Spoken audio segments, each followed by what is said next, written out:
Saludos, inversores sistemáticos. El oro y las acciones han hecho 1x4 en los últimos 20 años. ¿Pero sabéis qué ha hecho 1x5?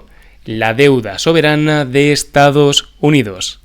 Y es que en el vídeo de hoy veremos el gran problema de deuda que tiene Estados Unidos y analizaremos cómo la inversión de dólares ha afectado a la rentabilidad del oro y de las acciones. Veremos qué piensan los grandes inversores sobre cómo invertir cuando el Banco Central, el señor de la impresora, no para de crear nuevos dólares, y abordaremos qué hacer exactamente con nuestro portfolio de inversión para protegernos delante de este escenario. ¡Empezamos!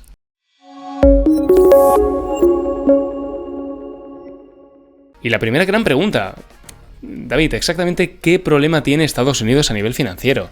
Pues os contestaré directamente poniéndoos el balance de Estados Unidos, que no deja de ser un balance que lo podríamos comparar con nuestro balance personal o con el balance corporativo de cualquier compañía cotizada de las que analizamos en el canal. Porque veréis, como cualquier empresa, el gobierno de Estados Unidos tiene ingresos, tiene gastos, y si no consigue hacer que los ingresos sean suficientes para financiar los gastos, tendrá que incurrir en deuda. Y es que a día de hoy, como podéis ver, el 28% de los ingresos tienen que ser cubiertos por deuda para poder pagar esos intereses de más del 13% en el apartado de gasto. Esto, como veréis, equivale justamente a más de 2 trillones americanos de dólares. Con lo cual podemos ver que son partidas realmente amplias y ya simplemente mirando lo que nos estamos gastando en los intereses de la deuda, ya se nos está yendo prácticamente el 42% del dinero con el cual nosotros nos endeudamos porque no llegamos, se va a pagar los intereses de la deuda. Como podéis ver, esto no tiene muy buena pinta porque puede hacer que entremos en una espiral destructiva donde nos endeudemos todavía más para poder financiar los intereses de la deuda que cada vez se van haciendo más grandes, y si bien es realmente improbable un default del gobierno de Estados Unidos, esto es impensable, mucho antes tirarán de la máquina de imprimir dinero y afectarán a la inflación para poder financiar estos gaps que tienen a nivel de ingresos y de gastos. Y es que claro, si miramos el ratio deuda en relación al PIB, la economía americana nunca había estado tan endeudada desde la Segunda Guerra Mundial. Y podríamos decir que la Segunda Guerra Mundial tal vez estuviera más justificado que ahora. Y las proyecciones no son para nada halagüeñas a futuro, como podemos ver a continuación. Y algunos ya proyectan incluso un ratio del 200% de deuda en relación al PIB de la economía americana. Y no olvidemos que la economía americana no es precisamente socialista comunista y puede utilizar todo el PIB para pagar esa deuda. El peso del Estado dentro de la economía no es del 100%, ni de lejos, ni se acerca al 50%, con lo cual estamos hablando de que necesitarían más de 4 años de toda la recaudación del gobierno para solo pagar la deuda o el principal que tiene el gobierno de Estados Unidos. Estamos hablando de mucho dinero. Y claro, ¿qué ha pasado durante los últimos 20 años en términos macroeconómicos? Pues veréis, la deuda de Estados Unidos no se ha mantenido estable ni mucho menos. Los políticos no han cuadrado las cuentas y la deuda desde hace 20 años ha pasado de 7 trillones a los actuales 35 trillones americanos de dólares. Lo cual es hacer un por 5 literalmente en 20 años. ¿Quién quisiera estar invertido en un activo que multiplica por 5 su valor, no? Y por comparativa, la cantidad de dólares que a día de hoy están en circulación, si lo miramos desde la perspectiva de la M2, que nos muestra la Reserva Federal, la cantidad de dólares se ha multiplicado por un 3,4% desde hace 20 años. Con lo cual, ahora mismo hay 3 veces más dólares en circulación de lo que había en el año 2004. Claro, en repúblicas bananeras, el Banco Central directamente imprime dinero con el que compra la deuda pública del Tesoro cuando el Tesoro no se aclara y el gobierno no consigue cuadrar las cuentas. En Estados Unidos podemos decir que es de manera mucho más sutil esta financiación, pero igualmente vemos como cada vez hay más dólares en circulación y la divisa, lógicamente, a largo plazo se va devaluando. El gobierno consigue su objetivo de financiarse con deuda gratis o con deuda a tipos muy bajos como lo que hemos tenido en los últimos años, pero esto indirectamente genera más masa monetaria que puede repercutir en la inflación con el famoso IPC con el que nosotros la medimos. Y por referencias, el IPC se ha multiplicado por 1,65. Es decir, que el coste de vida desde el año 2004 ha subido en un 65% en los últimos 20 años. Pero claro, muchos son escépticos de las métricas del gobierno para medir la inflación. Y es por ello que algunos indicadores se han hecho famosos como el indicador del Big Mac Price histórico, el precio de una Big Mac del McDonald's de toda la vida. Y es que desde el año 2004 podemos ver como el precio de la Big Mac ha pasado de $2,5 por Big Mac a en torno a los actuales $8 por Big Mac, con lo cual vemos que la evolución ha sido realmente pronunciada, de estos $3 que veis en el gráfico a estos $8. Podríamos hablar de que ha multiplicado prácticamente por 3 su valor durante los últimos 20 años, y podría ser tal vez una métrica más fidedigna de cómo está evolucionando la inflación en la economía. A su vez, el PIB nominal de Estados Unidos ha hecho 1 por 2. Recordad, el PIB nominal, no el PIB en términos reales. Con lo cual ya estáis viendo. Yo, señor Estado, me endeudo por 5, buscando aportar mayor redistribución a la economía, generar más prosperidad, hacer mejores inversiones en infraestructuras para que el PIB crezca. Mi PIB se multiplica por 2 cuando yo me estoy endeudando por 5, con lo cual primer disclaimer de lo que está pasando en Estados Unidos, y luego la masa monetaria se multiplica por 4, pero la inflación en sí no se está multiplicando por 4, según la métrica del gobierno se está multiplicando por 1,65. Así que ¿dónde se está yendo esta inflación, no? Pues lo vais a ver aquí muy rápidamente. El oro ha subido un 3,7. Y el oro no tiene pelos en la lengua y no engaña a nadie, y básicamente está recogiendo el efecto de haber multiplicado el número de dólares en circulación. Pues veréis, el oro es algo que tú lo dejas en la mesa y no hace absolutamente nada.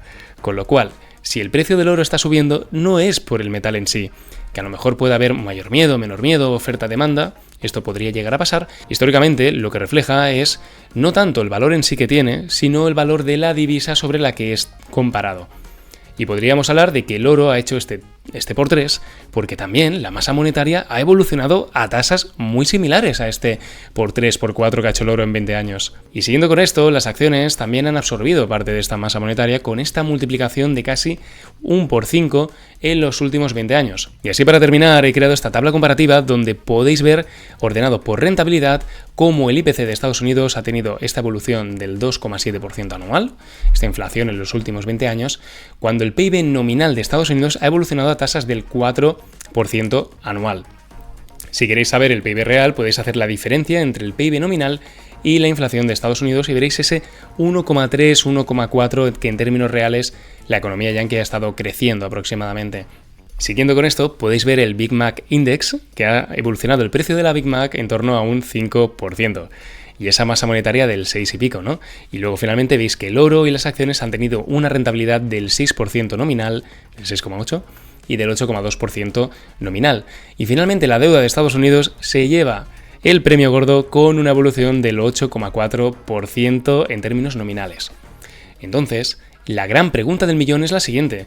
Si imprimo dinero al 6%, ¿por qué solo la inflación ha sido del 2,5%? En clase de economía nos vendían que a mayor masa monetaria, más cantidad de dólares en circulación, menos vale cada dólar, con lo cual hay inflación de precios. Pero ¿dónde se ha ido exactamente esa inflación que no está contabilizada en ese 2,7% del IPC?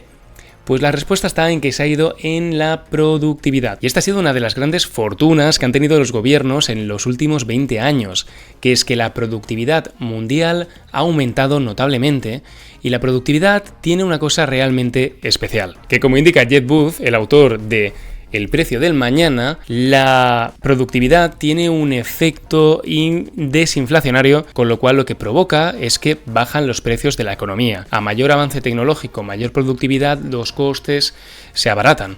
Pongamos por caso un ordenador. A día de hoy lo que te puedes comprar con 800.000 euros, no 800.000, sino 800 o 1.000 euros, a nivel de prestaciones en comparación con lo que te podías comprar no hace tanto, ostras, ha evolucionado con creces. Y justo este efecto deflacionario también lo podemos ver, por ejemplo, con ciertos elementos como el Internet. Ahora mismo estáis viendo un vídeo que en el año 2000 habría costado en torno a unos 20.000 euros subirlo a Internet, y ahora nos sale prácticamente gratis. La tecnología es deflacionista. Y entonces aquí vemos una fuerza inflacionista, por un lado, que tira hacia arriba, que es la impresión monetaria del gobierno, y por otro lado tenemos la productividad que acaba haciendo caer los precios.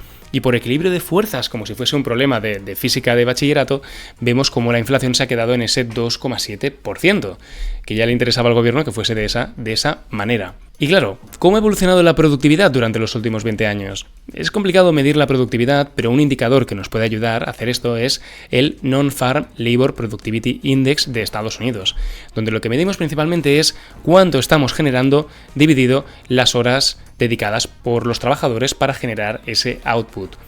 Y este indicador en los últimos 20 años ha evolucionado en torno a un 35% de crecimiento.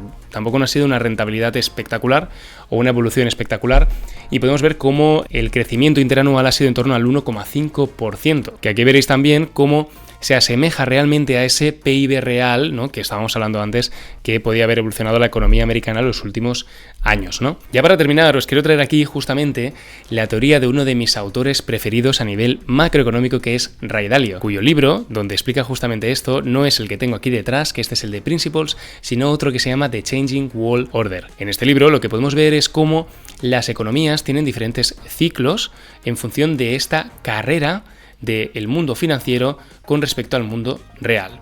A medida que el mundo real va consiguiendo una buena productividad, el mundo financiero se emociona y va avanzando esa productividad real que todavía no ha llegado, endeudándose para conseguir llegar a esa rentabilidad o a esa productividad real futura.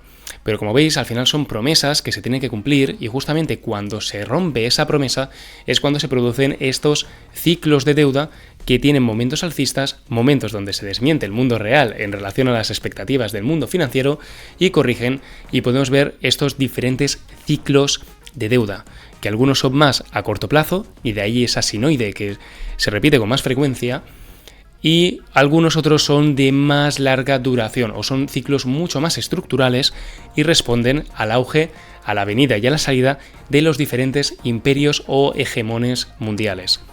Y claro, según este autor, ahora mismo estaríamos en un momento donde el imperio de Estados Unidos ya estaría llegando a la fase final del ciclo, y al estar abusando de este gran poder macroeconómico podría darse el caso de que incurriese en grandes inflaciones que hiciesen temblar al resto del mundo, hasta que hubiera un momento que nadie sabe cuándo llegaría ese momento, que la gente se cansaría del dólar, abrazarían una nueva divisa o una nueva manera de poder hacer transacciones internacionales. A lo mejor vamos a un escenario donde el oro como metal precioso vuelva a jugar un papel, a lo mejor es Bitcoin, quién sabe, no podemos predecirlo, pero lo que sí que es cierto es que si durante los siguientes años vemos niveles elevados de inflación, llegará un momento que los agentes económicos internacionales podrían dar la espalda al dólar, y de ahí vendría esa caída a los Shambhala tan pronunciada que vemos en el ciclo largo de deuda.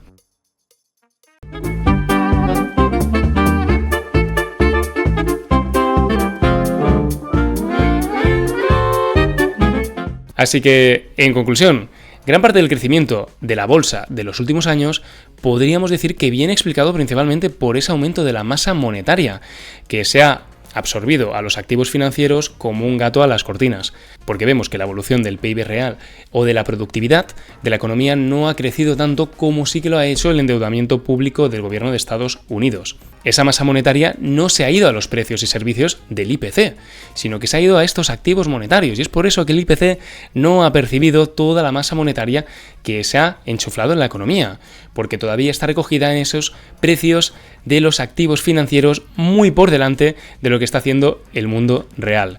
Y como decía Ray Dalio, cuando el señor de la impresora le está dando a más no poder y no paran de imprimirse dólares, lo que nosotros hemos de hacer es principalmente coger activos que absorban el valor de esos dólares, como son las acciones o como es el oro.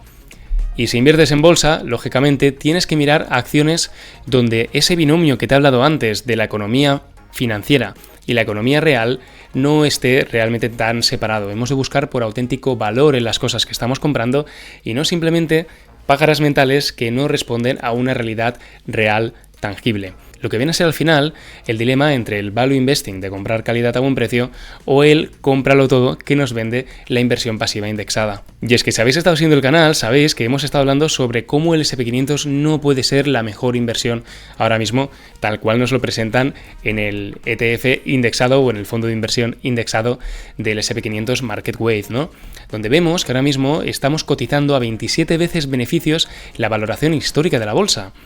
Así que en este canal, y aprovechando la tecnología que tenemos en Systematic Value Investing US Markets, hemos creado el Systematic Value Investing US Markets como una alternativa al SP500 Market Weight, que ahora mismo tanta gente nos está diciendo que está sobrevalorado. Pues veréis, llevamos desde el año 2023 haciendo track record de este proyecto, que lo que busca justamente es, con algoritmos, seleccionar 40 empresas que nos permitan maximizar la calidad a buen precio del índice. En vez de comprarlo todo y arriesgarnos a que estemos comprando un 9% de Nvidia, un 9% de Microsoft o un 10% de Alphabet, cuando puede ser que estas compañías ahora no estén en su mejor momento de compra, en vez de hacer eso, apostamos por una concentración en aquellas compañías que el binomio calidad-precio esté mucho más optimizado de lo que está ahora mismo el índice en su conjunto. Como podéis ver aquí, invertimos en acciones de todo tipo. Si bien puede entrar perfectamente un Google o un Mercado Libre, también pueden entrar en cartera compañías como Comfort Systems, la cual seguro que no conocías, pero cuando busques este ticker en Google te alegrarás de ver el comportamiento que esta small cap ha tenido durante los últimos años. Totalmente alucinante. Y sin más, hasta aquí el vídeo de hoy. Cuidado con esa masa monetaria descontrolada y en caso de duda intentad agarraros a buenos activos a buen precio. ¡Chao!